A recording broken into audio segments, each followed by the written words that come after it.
Reciba un cordial saludo de todo el equipo que hacemos la revista CRIBA, la revista de arquitectura del Colegio de Arquitectos de la SUAY. Tenemos la oportunidad de estar con nuestra compañera Devana Pacheco y nuestro invitado especial es el arquitecto Fernando Carrión. Bueno, yo creo que el currículum es bastante grande, así que voy a decir que tenemos la oportunidad de tener un conversatorio con alguien con bastante experiencia como gestor, como analítico, como crítico en temas de ordenamiento territorial. Fernando, bienvenido a la ciudad y espero que sea muy provechoso la entrevista para dejar algo en nuestra revista para todos los que van a tener la posibilidad de leer la revista. Bueno, en primer lugar agradecerles por la oportunidad de conversar con ustedes sobre temas tan importantes de la ciudad y en segundo lugar obviamente felicitarles por la iniciativa que han tenido de empezar a producir una revista como CRIBA que creo que puede ayudar mucho para organizar los debates en esta ciudad. Bueno, la próxima edición de la revista CRIBA hemos tenido un gran consenso de que debemos tratar sobre un punto muy importante en la ciudad de Cuenca, como lo es la movilidad, hacia una movilidad sostenible. Ahí también queremos empezar primero desde un punto general, ¿no? Cómo la planificación del ordenamiento territorial puede ser un punto importante hacia temas de equidad, hacia temas de la disminución de las brechas estas tan abiertas que tenemos en cuanto a nuestro territorio hacia un desarrollo urbano sostenible y derecho de la ciudad. Bueno, lo que uno podría partir señalando es que el tema de la movilidad siempre ha tenido una injerencia muy importante en lo que es la ciudad.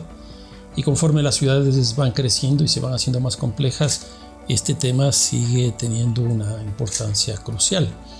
En el cambio del siglo pasado, esto es en el siglo XIX y XX, el tema del automóvil fue crucial. Tan es así que tuvo toda una teoría que se desarrolló que se denominó el Fordismo, que era entender precisamente las ciudades a partir de los automóviles. Y no solo eso, sino que empezaron a crecer las periferias de una manera impresionante porque el automóvil planteó la posibilidad de irse fuera de los límites de la ciudad burguesa, de la ciudad amurallada.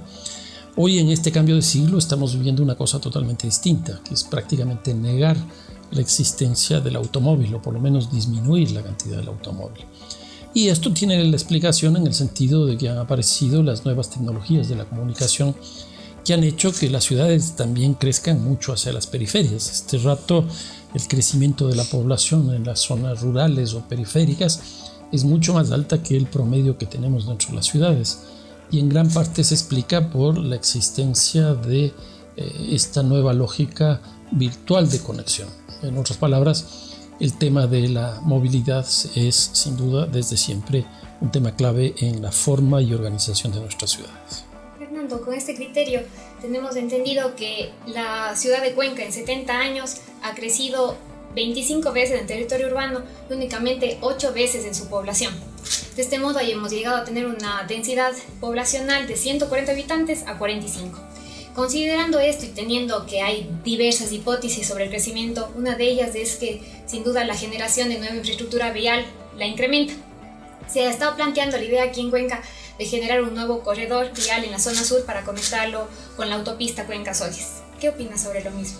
Sí, bueno, tenemos un cambio demográfico muy importante que se produce justamente en este siglo. Las ciudades ya no crecen como crecían antes. En 1950, según Hábitat de Naciones Unidas, el 50% de la población, 51% de la población el 41% de la población vivía en ciudades y a estas alturas en América Latina está viviendo prácticamente el doble, 83, 84%. Y el Ecuador no escapa de esta realidad. Yo creo que ya se cerró el ciclo de la migración del campo a la ciudad. Y lo que estamos viviendo es un proceso relativamente inverso, que hay una migración de la ciudad hacia el campo. Y es básicamente hacia las zonas circundantes. Por eso es que hoy día la urbanización ya no es de ciudades, sino urbanización de regiones. Entonces las parroquias rurales en las ciudades más grandes del Ecuador, me refiero por ejemplo a Guayaquil, Quito, Cuenca, son las que están creciendo. Se dice por ejemplo que Quito es la ciudad más grande en términos de población. Y es cierto si es que se ve solo el cantón Quito.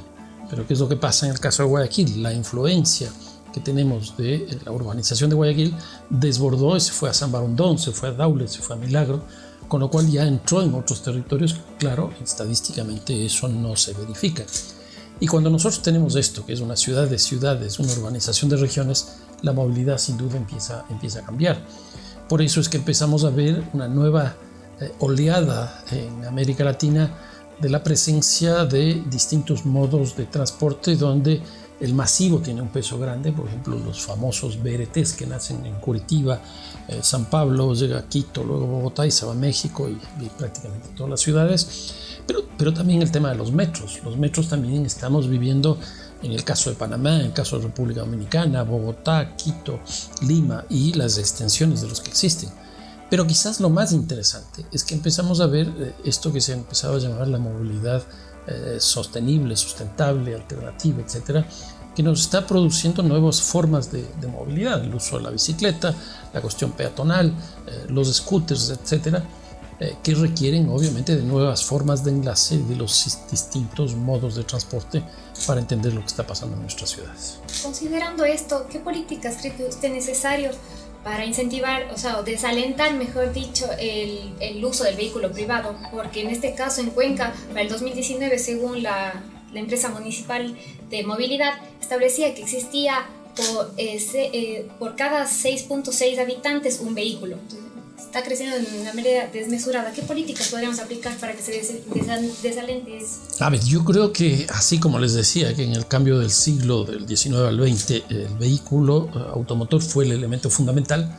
Hoy día me da la impresión que en estos ya 20 años de este siglo, lo que se está planteando es lo que se ha denominado la inversión o darle la vuelta a la famosa pirámide de movilidad. Si antes el elemento central era el automóvil a motor, hoy día lo que se busca más bien es que en la parte más alta de la pirámide esté la movilidad peatonal, no solo porque eso significa hacer un transporte más humano, sino también esto significa un cambio en el sentido de la ciudad. Las ciudades empiezan a ser, bueno, por un lado más humanas, como decía, pero por otro lado el sentido del barrio, el sentido de la vía, de la calle, etcétera, empieza a cambiar. Y yo creo que eso es absolutamente necesario. Ahora, aquí lo que necesitamos son algunos cambios. Podría poner el caso de un ejemplo, la tarifa. La tarifa me parece que no debe ser considerada exclusivamente como una forma de pagar costos de operación. Si nos quedamos en costos de operación, lo que nosotros estamos pensando es simplemente un servicio cerrado en sí mismo, un servicio que se entiende por sí mismo. ¿Qué es lo que ocurre con el caso del transporte? El transporte lo que hace es vincular el uso del suelo residencial con el uso del suelo comercial, con el administrativo, con el productivo, con el de recreación, etc. En otras palabras, la movilidad lo que hace es integrar la ciudad. La movilidad es parte de un proyecto de ciudad.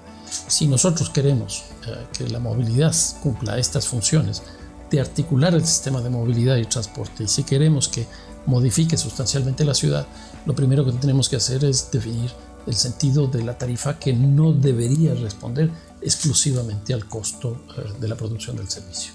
Creo que eso también va a ser una hazaña, la verdad, en nuestra ciudad, definir el costo de la tarifa del transporte. Sabemos que es una cuestión de integración también, pero yo, por ejemplo, el dato que nosotros decimos desincentivar también el uso del transporte privado, o también decir cómo yo le incentivo a esa persona que está en el vehículo a que se suba al transporte público.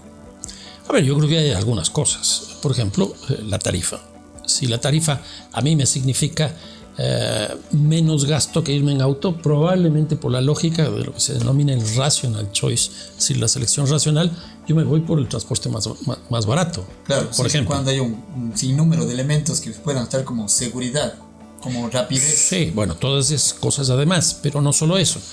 Por ejemplo, yo puedo financiar la tarifa en este caso del tranvía, poniendo peaje urbano, subiendo las tarifas de los estacionamientos. O un tema de corresponsabilidad ambiental, ¿no? El que contamina, también hagamos de la lógica que funcione como un sistema. Que por ejemplo, aquí, en esto que tú dices, que me parece muy importante. Hoy día hay muchas formas de producción de energía eléctrica. Una de ellas es el reciclaje de basura. ¿Por qué no hacemos reciclaje de basura para que se produzca energía eléctrica? Y esa energía eléctrica financia, por decir algo, el tranvía. Con eso bajamos los costos, bajamos la tarifa. Si nosotros ponemos el peaje, lo que estamos haciendo es poniendo desincentivos para el transporte en vehículo. De acuerdo. Si yo subo la tarifa del estacionamiento, exactamente igual. Les pongo un ejemplo. En Ciudad de México, no solo que subieron la tarifa, sino que están eliminando los estacionamientos. ¿Por qué? Porque lo que interesa es que la gente vaya en transporte público, en transporte masivo y en transporte limpio. Y yo creo que eso sí se puede conseguir, por ejemplo, solo con la tarifa. O también decirle al gobierno nacional que nosotros vamos a dejar de quemar miles de toneladas de petróleo, ¿no? A través del tranvía.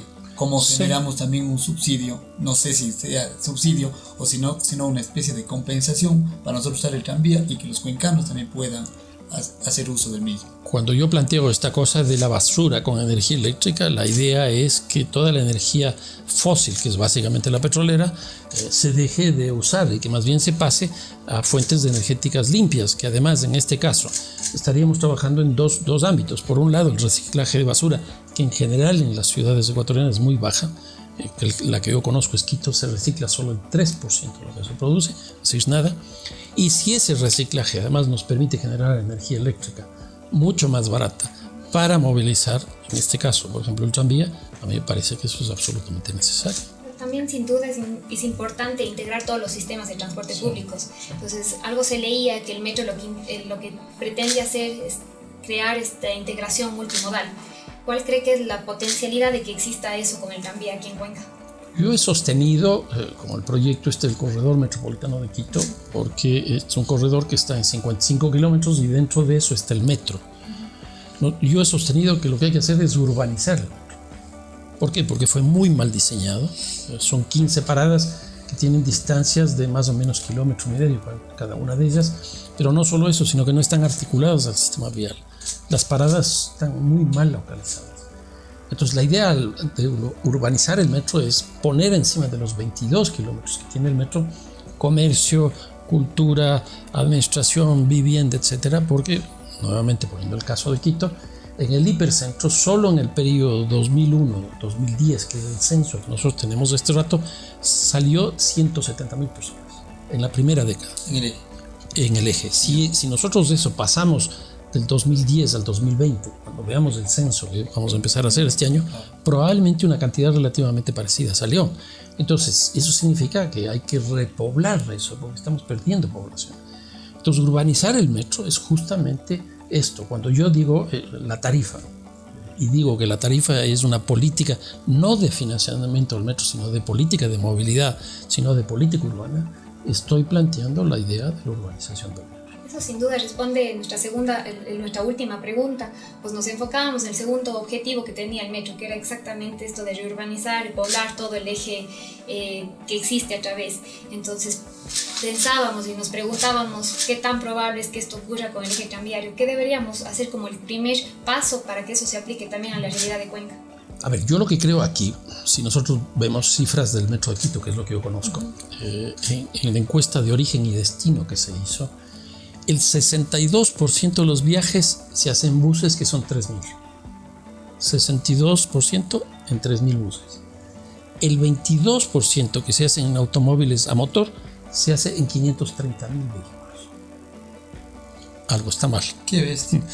Y una cosa adicional, el 15% de los viajes en Quito se hace peatonalmente. ¿Cuánto? 15% de los viajes en Quito se hace peatonalmente. Y aquí viene una cosa muy interesante. El metro, según las proyecciones que dejó la administración municipal pasada, lo que haría es movilizar el 15% de pasajeros en metro. ¿Qué es lo que ocurre? Estamos metiendo $2.000 millones para que se muevan el 15% en metro. No le estamos metiendo un solo centavo a la gente que va peatonalmente. Aquí hay otra cosa que está mal.